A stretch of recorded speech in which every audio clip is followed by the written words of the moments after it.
नमस्ते सम्पूर्ण साथीहरुमा म अमृत गोतामे तथा MU competitive institute YouTube channel बुटवलको तर्फदेखि साथीहरु यो भन्दा अघिल्लो भिडियोमा मैले यो फ्रेम टु फ्रेम लिंक सँग सम्बन्धित जानकारीहरु गराएको थिएँ र आजको यो भिडियोमा मैले तपाईहरुलाई आई फ्रेम सँग सम्बन्धित जानकारीहरु गराउने छु। यो विशेष गरी यो आई फ्रेमहरु चाहिँ कुनै अब लिंकहरुलाई क्लिक गर्यो अथवा कुनै बटनहरुलाई क्लिक गर्यो भने त्यसपछि तलपट्टि डिस्प्ले गर्ने के यो एउटा बक्समा जस्तो युट्युबको भिडियोहरु लिएर लिंक गर्न सकियो अथवा त्यसलाई क्लिक गरेपछि तल म्याप डिस्प्ले गर्ने गराउन सकियो हैन त्यसलाई क्लिक गरेपछि तल फर्म डिस्प्ले गर्ने गराउन सकियो हो। त्यस्तो गराउनको लागि चाहिँ हामीले आई फ्रेम भन्ने ट्यागको प्रयोग गर्छौं।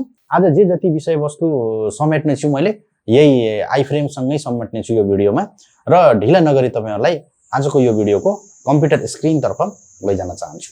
आई फ्रेम ट्याग यो आई फ्रेम ट्याग किन युज हुन्छ भने साथीहरु यो कुनै पनि अब हामीले कन्टेन्टहरुलाई के जस्तो कि अरु वेबसाइटको कन्टेन्टहरु होस् या आफ्नै वेबसाइटको कन्टेन्ट होस् त्यसलाई चाहिँ एउटा बक्स बनाएर त्यो बक्स भित्र देखाउन पर्यो भने हामी चाहिँ यो आई फ्रेम ट्यागको युज गर्ने गर्छौं।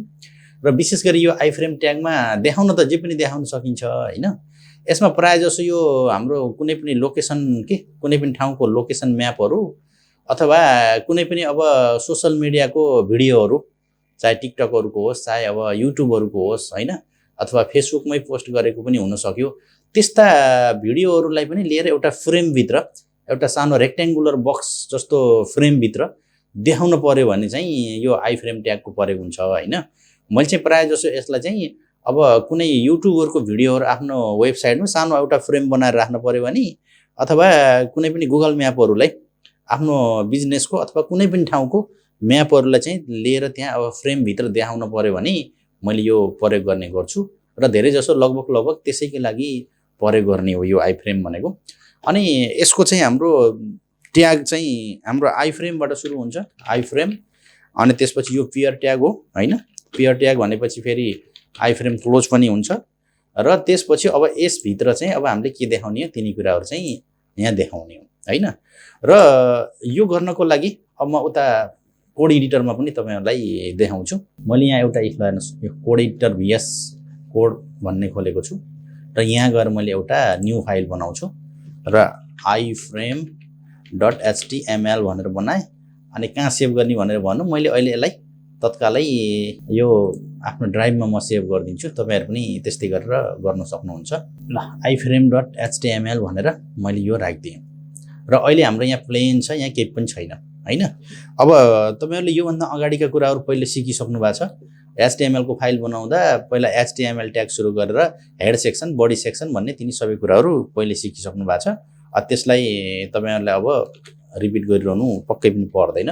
यो VS कोड भन्नेमा चाहिँ हामीले यो HTML टाइप गरेर HTML फाइल सेलेक्ट गरेर इन्टर गर्ने बित्तिकै डिफल्ट कन्टेन्टहरुले अटोमेटिक दिन्छ। जुन अब हाम्रो यो माथि डक टाइप HTML भन्यो हैन HTML भन्यो ल्याङ्ग्वेज इंग्लिश भन्यो हेड सेक्सन अनि बडी सेक्सन भनेर यो अटोमेटिक उसैले दिन्छ हैन। दिएन भने पनि अब हामीले टाइप गर्नुपर्छ र यो लेटेस्ट टाइपको जुन कोड एडिटरहरु छन् नि तिनीहरुले चाहिँ यो दिन्छ। तपाईहरुले चाहिँ सिक्दै हुनुहुन्छ भने म्यानुअल प्रत्येकलाई टाइप गर्दै गर्नु होला अथवा अलि छिटो गर्न चाहनुहुन्छ भने पहिला बनाएको फाइलको कपी गरेर पनि गर्न सक्नुहुन्छ। जसरी सजिलो हुन्छ त्यसरी गर्नु होला हैन। अब हामीले यो आई फ्रेमको लागि सबैभन्दा पहिला यहाँ आई फ्रेम भन्ने एउटा ट्याग सुरु गर्नुपर्छ। मैले यहाँ केही कुराहरु पनि पहिला देखाउँछु। मैले यो राख्दिए अनि त्यसपछि S3 भित्र आई फ्रेम ट्याग युज भनेर मैले लेख्दिए। अब यसलाई गएर लोड गरेर हेरौँ त यो कस्तो देखिन्छ। माथि हाम्रो नाम देखियो हैन यहाँ यतापट्टि आई फ्रेम ट्याग युज भन्ने देखियो अरु केही छैन। ल हेर्नुस् है। अब हामीले यो मैले उता देखाए नि तपाईहरुलाई मैले उता नोटप्याडमा देखाए नि तपाईहरुलाई हैन। यहाँ चाहिँ अब हामीले यसको लागि आई फ्रेम भन्ने एउटा ट्याग सुरु गर्नुपर्छ र यो पेयर ट्याग हो अनि स्टार्ट र क्लोज दुईटै गर्नुपर्छ। अनि अहिले यतिकै राखौं उता गएर ब्राउजरमा गएर हेरौँ त यहाँ हाम्रो केही पनि देखिदैन। किन देखिदैन भन्दाखेरि हाम्रो यहाँनेर यो बोर्डर छ नि फ्रेम बोर्डर हो यहाँ 0 छ। यहाँ बोर्डर राख्दियौ त 2 राख्दियौ त। अब उता गएर हेरौँ यहाँ चाहिँ अब हाम्रो एउटा फ्रेम देखिन्छ। देख्नु भयो हैन। यो हाम्रो नर्मल फ्रेम बनाउने कुरा आयो भने अब यो फ्रेममा यसका अब केही एट्रिब्युटहरु हुन्छन् है। के एट्रिब्युट हुन्छन् त भन्दाखेरि सबैभन्दा पहिला त त्यो फ्रेममा देखाउने कन्टेन्ट के हो SRC यो एट्रिब्युट हुन्छ। अनि त्यसपछि अर्को यसको विड्थ हुन्छ कि हाइट हुन्छ जस्तो फ्रेमको विड्थ कति ठुलो फ्रेमको विड्थ र कति ठुलो हाइट भन्ने यो पनि हामीले बनाउनु पर्छ। अनि त्यसपछि आएर फ्रेमलाई अब कता राख्ने भनेर यो एलाइन पनि दिन सकिन्छ। अब लेफ्टतिर राइटतिर अथवा सेन्टर हैन त्यो पनि राख्दा राम्रै भइहाल्यो। अब बोर्डर त देख्नुभयो, अनि बोर्डर नलाउँदासम्म हाम्रो केही पनि देखिएको थिएन। बोर्डर लाउने बित्तिकै फ्रेमको बाहिर बोर्डर आयो हैन। अनि त्यसपछि आएर नेम, यति कुराहरू चाहिँ लगभग हामीले यो आइफ्रेमसँग सम्बन्धित काम गर्दाखेरि यो हामीलाई चाहिन्छ। बुझ्नुभयो? यो एट्रिब्युटहरू हुन् है, आइफ्रेम ट्यागसँग सम्बन्धित एट्रिब्युटहरू हुन्। एसआरसी भनेको सोर्स हैन। अब हामीले त्यो फ्रेमभित्र के देखाउने हो त्यो चाहियो। अनि विड्थ भनेको फ्रेमको विड्थ, हाइट भनेको हाइट भइहाल्यो। यो एलाइन चाहिँ हामीले यसलाई पेजको कतापट्टि देखाउने फ्रेमलाई भन्ने कुरा हो। जस्तो अब पेजको अब राइटमा अनि सेन्टरमा अथवा लेफ्टतिर कता देखाउने भन्ने कुरा हो। त्यो खास अब नगरे पनि हुन्छ। मल्टिपल फ्रेमहरू छन् भने त अब हामीले डिस्प्लेबाट कन्ट्रोल गर्न सक्छौँ। त्यो राखे पनि भयो, नराखे पनि भइहाल्यो। अब बोर्डर यो कम्पलसरी चाहिन्छ, बोर्डर देखाउनु पर्यो भने। अनि त्यसपछि आएर नेम चाहिँ अब हामीले कुनै पनि बटनहरूलाई अथवा कुनै पनि लिङ्कलाई क्लिक गर्दाखेरि त्यो फ्रेमभित्र डिस्प्ले गराउनु पर्यो भने टार्गेट त्यो गर्दाखेरि नेम पनि दिन कम्पलसरी हुन्छ है त। ल अब म चाहिँ यसलाई कर्मसीसँग तपाईहरुलाई यहाँ गरेर देखाउँछु है त। अब यो एसआरसी, अब हामी जाउँ। यो एसआरसी यो डिफल्टमा दिएको थियो। यसभित्र के देखाउने हो त? जस्तो कि मानौ मैले यसभित्र युट्युबको कुनै एउटा भिडियो लिएर मैले देखाउनु पर्ने छ है। हो त्यो गर्नु पर्यो भने के गर्ने? यहाँ युट्युब खोल्ने हैन। युट्युब खोलिसकेपछि कुनै एउटा भिडियो ल्याउने र भिडियोको यहाँ तल शेयर गर्ने। शेयर गरिसकेपछि यहाँ लिङ्क छ नि, हो यो लिङ्क, यसलाई कपी गर्ने। अनि यसलाई कपी गरेर लिएर यो एसआरसीमा हो यहाँ राखिदिने हो भने हेर्नुहोस् है, मैले यहाँ एसआरसीमा राखिदिएँ। अब गएर उता गएर रिफ्रेस गरेर हेरौँ त। यहाँ गएर अब त्यो भिडियो यहाँ आउनुपर्छ। अब यहाँ अहिले यो भिडियो यहाँ देखाएन, सम्भवतः त्यो लिङ्क नमिलेर हुनसक्छ। यहाँ देखायो तर पुरा चाहिँ देखाएन हैन। यो लिङ्क नमिलेर हो। त्यो यस्तो एरर देखायो भने चाहिँ त्यो मिलेन भन्ने हामीले बुझ्नुपर्छ। ल यो लिङ्क चाहिँ यहाँ जहाँसम्म नमिलेर त्यसले एरर देखाएको हो हैन। अब सम्भवतः यो लिङ्क ठिक होला। यदि ठिक छैन भने तपाईहरुले यो कपी गर्दाखेरि त्यो माथिपट्टि युआरएल बारको कपी गर्दा पनि हुन्छ है। यो ल्याउनु पर्यो भने यस्तै गुगल म्याप पनि गर्न सकिन्छ। ल मैले यहाँ चाहिँ यसरी यो पुलर लिङ्क ल्याइदिएँ। अब म उता गएर हेर्छु ठिक छ कि छैन। ए ल ठिक रहेछ, आइसकेछ हैन। रिफ्रेस गरौँ, ए आयो हैन। यो एसआरसी भनेको त्यो कि हामीले त्यो फ्रेमभित्र के देखाउन चाहन्छौँ त। अब आफ्नै वेबसाइटभित्र छ भएको कन्टेन्ट देखाउन पर्यो भने पनि त्यो गर्न सकियो हैन। जस्तो उदाहरणको लागि हामीलाई यहीँको फाइल देखाउनु पर्यो है। यो ट्युटोरियल भन्ने भित्र अब मानौ हाम्रो यहाँ यस्ता छन्, विभिन्न किसिमका छन्। यहाँ साइड बार भन्ने देखाउनु पर्यो मानौ। हाम्रो यो के भित्र छ? ट्युटोरियल भित्र छ। अब यसमा गएर हो यो एसआरसीमा चाहिँ त्यही राखिदिउँ त। ल हेर्नुहोस् है, ट्युटोरियल भित्र अनि त्यसपछि आएर साइड बार डट एचटीएमएल यो फाइल ल्याउनु पर्ने छ त्यहाँ। अब गएर यसलाई रिफ्रेस गरौँ त। ल हेर्नुहोस् है आयो हैन। एसआरसी सोर्स भनेको त्यो कि त्यो फ्रेमभित्र हामीले देखाउनु पर्ने कन्टेन्ट के हो त्यो हामीलाई यहाँ दिनुपर्छ। ठिक छ। ल यो भयो हाम्रो एसआरसी को। अब विड्थ र हाइट चाहिँ अब हाम्रो डिफल्टमा उसले नै अटोमेटिक दिन्छ हैन। जुन अब हाम्रो यहाँ यति यो यहाँदेखि यहाँसम्म विड्थ, यहाँदेखि यहाँसम्म हाइट छ नि। अब यसलाई चाहिँ अब हामीले कस्टमाइज गर्नु पर्यो भने त्यहाँ गएर हामीले यो गर्न सकियो। विड्थ अनि यहाँ गएर इक्वल 500 पिक्सल दिउँ। अनि त्यसपछि आएर हाइट पनि दिउँ, यसलाई 300 पिक्सलमा दिउँ त। ल हेर्नुहोस् है, 300 पिक्सल यसको हाइट दियो, विड्थ चाहिँ 500 पिक्सल दियो। यसलाई सेभ गरौँ। अनि त्यसपछि यहाँ गएर एलाउ गरौँ त। ए बढ्यो यसको। ल हेर्नुहोस् यति विड्थ बढ्यो, हाइट पनि बढ्यो हैन। विड्थ र हाइट भनेको त्यो। अनि त्यसपछि यो एलाइन चाहिँ अब हामीले यसलाई लेफ्ट राख्ने, सेन्टर राख्ने, राइट राख्ने, अब कता राख्ने भन्ने कुरा हो। अब यसलाई चाहिँ त्यति राम्रो यसले सपोर्ट गरेको छैन। प्रायः जसो यसलाई चाहिँ अब डिस्प्ले फ्लेक्सबाट कन्ट्रोल गर्ने गरिन्छ हैन।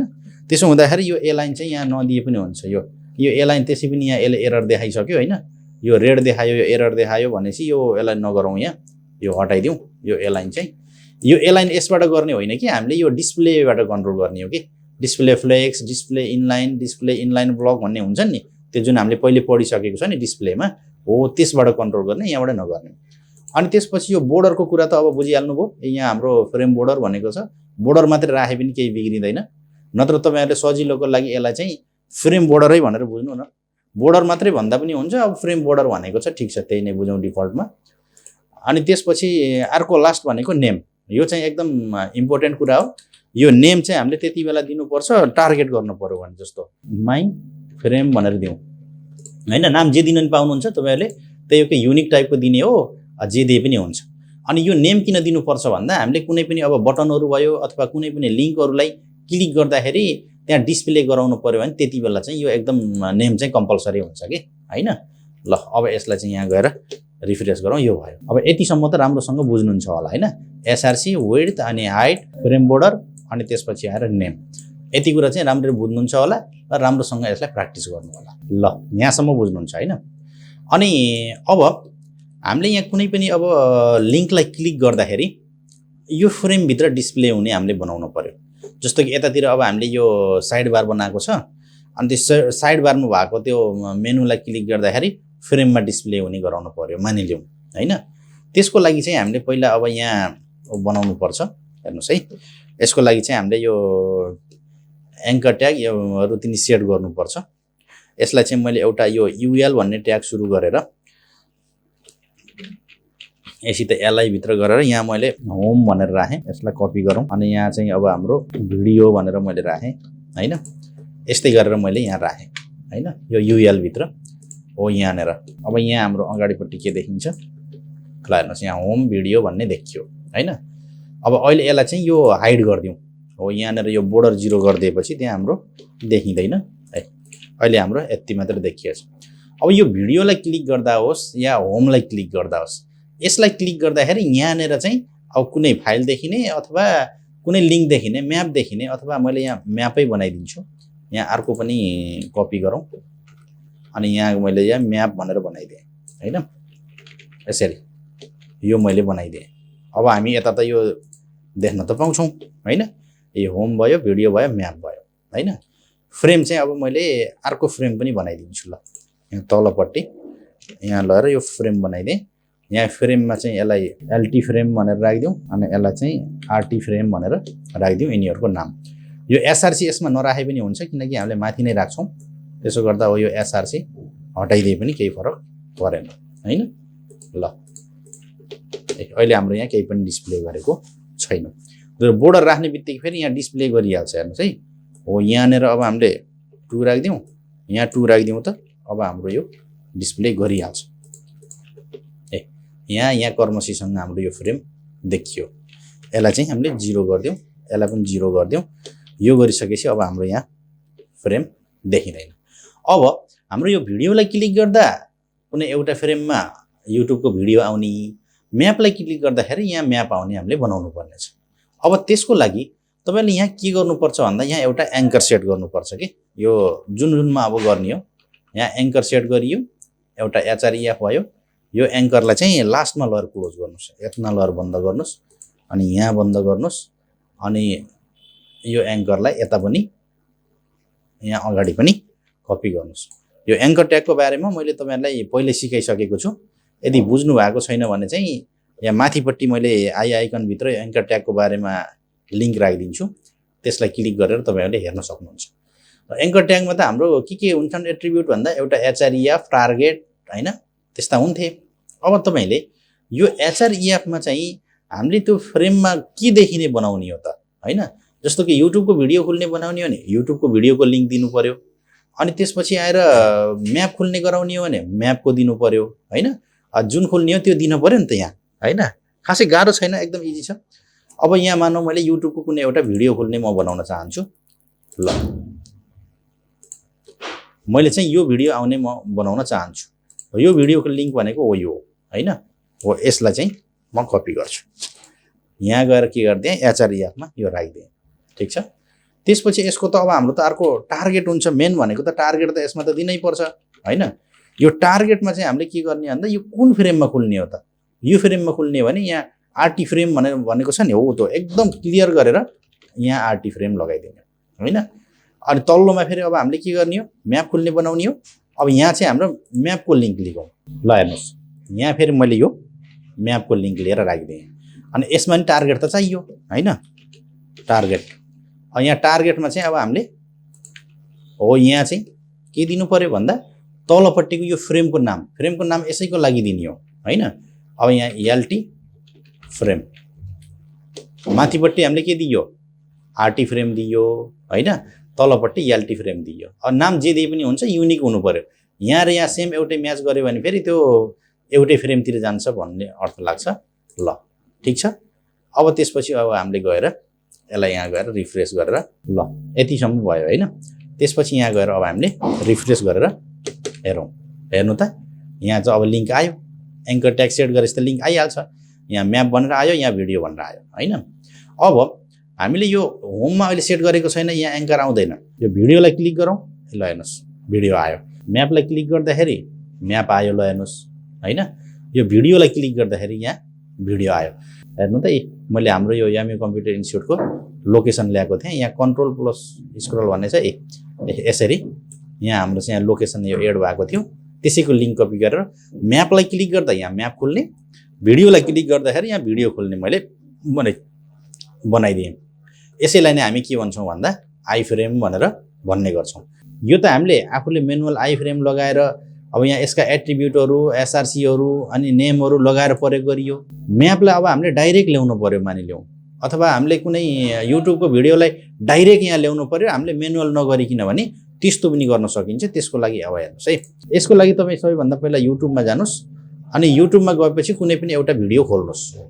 तलपट्टि तपाईँले यो सेयर भनेर देख्नुहुन्छ अनि सेयरमा चाहिँ हो यहाँनिर इम्बेड भनेको छ। यो इम्बेड गरेपछि तपाईँले एउटा यो पुरै सेटअप पाउनुहुन्छ कि यसको हैन। हो यो सेटअपलाई चाहिँ यहाँबाट के गर्ने कपी गरिदिने, अरू धेरै केही पनि गर्ने होइन। अनि त्यसपछि अब तपाईँले यसलाई जहाँ इम्प्लिमेन्ट गर्न चाहनुहुन्छ हो त्यहाँ लिएर पेस्ट गरिदिनुहोस्। यसमा चाहिँ अरू धेरै एट्रिब्युटहरू पनि सँगै आउँछ।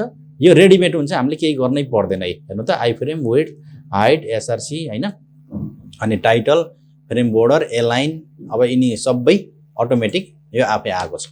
अब गएर उता गएर हामीले हेरौँ त, यहाँ हामीले केही पनि लगाउनु परेन। युट्युबको भिडियोहरू ल्याउनु पर्यो भने यसरी ल्याउने हो। ल हेर्नुहोस्, हेर्नु त अटोमेटिक यो आयो नि यहाँ तलपट्टि। हेर्नु त यो चाहिँ अटोमेटिक उसले अटो फुल स्क्रिन, अनि त्यसपछि आएर यतापट्टि यो हाम्रो एलाउ, अनि फ्रेम बोर्डर हैन, अनि त्यसपछि आएर यो टाइटल, यो जे छ उसले पुरै त्यही सेटअप गरेको छ कि हैन। त्यस्तै अब फेरि हामीले म्यापलाई ल्याउनु पर्यो भने यही तरिकाले ल्याउन सक्छौँ। त्यो रेडी भएको ल्याउने हो। हामीले म्यानुअल गर्नु पर्यो भने यो माथि जसरी गरियो नि यसरी गर्नु पर्यो। त्यहाँ रेडी भएको ल्याउनलाई त अब खासै गाह्रो कुरै भएन हैन। पहिला अब यो म्यापमा जाने हो, यहाँनिर चाहिँ हाम्रो यो सेयर भनेको छ। सेयरमा गएर चाहिँ यहाँ एउटा कपी लिङ्क भनेको छ, यो म्यापको लिङ्क हो। यहाँ इम्बेड म्याप भनेको छ, इम्बेड म्यापमा गएपछि यहाँ एउटा लामो लिङ्क दिन्छ हो। यो कपी एचटिएमएल गर्ने। अब यसको साइज चाहिँ कत्रो लिने भनेर यहाँबाट small, medium, large, custom size भन्न सकिन्छ। कस्टम गर्यो भने फेरि आफैले यसलाई मिलाउन पाइन्छ हैन। स्मल गर्यो भने सानो आउँछ, मिडियम गरे त्यसरी आउँछ। जत्रो गर्न छ तपाईँहरू यहाँबाट चुज गर्नुहोस् अनि धेरै केही नगर्नुहोस्, कपी एचटिएमएल गर्नुहोस् अनि सिधै लिएर एचटिएमएलको फाइलमा त्यसलाई जहाँ लगाउन चाहनुहुन्छ त्यहीँ लिएर पेस्ट गरिदिनुहोस्। यो सबै अटोमेटिक आफै रेडी छ कि हैन। यहाँ आइफ्रेम, एसआरसी अनि यसको बोर्डर अब जे छन् यिनी सबै यहाँ रेडी छ। अब यहाँ गएर आफ्नो पेजमा गएर रिफ्रेस गरेर हेर्नुहोस् त आयो। अनि हामीले यहाँ क्लिक गरेपछि आएको थियो, यहाँ हेर्नु त यहाँ क्लिक गरेपछि आएको थियो। यो भिडियो हामीले क्लिक गरेपछि यहाँ भिडियो आएको थियो। यो क्लिक गरेपछि आउने बनाएका थियौँ हामीले हैन। यो चाहिँ हामीले क्लिक गरेपछि आउने होइन कि अटोमेटिक डाइरेक्ट त्यहाँ आएर प्लेस भएर भइदिन्छ। यसरी चाहिँ हामीले यो आइफ्रेम ट्यागको प्रयोग गर्ने गर्छौँ साथीहरू। आइफ्रेम ट्यागको बारेमा यो जानकारी तपाईँहरूलाई कस्तो लाग्यो? यो युजफुल छ? हामीले कुनै अब युट्युबको भिडियोहरू, कुनै अब म्यापहरू अथवा कुनै फर्महरू र हामीले क्लिक गरेपछि फ्रेममा डिस्प्ले गर्न पर्यो भने चाहिँ यो एकदम बढीभन्दा बढी युज हुन्छ र धेरै ठाउँमा युज गरेको मैले देख्छु यसलाई। र तपाईँहरूले पनि यसको राम्रोसँग प्र्याक्टिस गर्नु होला। र भिडियो राम्रो लाग्यो भने एक लाइक गरिदिनु होला। र समस्या भयो अथवा तपाईँको बारेमा तपाईँहरूले यो भिडियोको बारेमा केही भन्नुपर्ने छ भने कमेन्ट गर्नु होला। र च्यानलमा पहिलो पटक आउनु भएको छ भने च्यानललाई सब्स्क्राइब क्लिक गरेर बेल आइकनलाई क्लिक गरी अल भन्ने अप्सनलाई पनि क्लिक गर्नु होला। यसपछि राख्ने नयाँ नयाँ जानकारीमूलक भिडियोहरू तपाईँहरूलाई अवश्य नै अटोमेटिक आउनेछ भन्दै आजको यो भिडियोबाट बिदा हुन चाहन्छु। धन्यवाद, नमस्कार।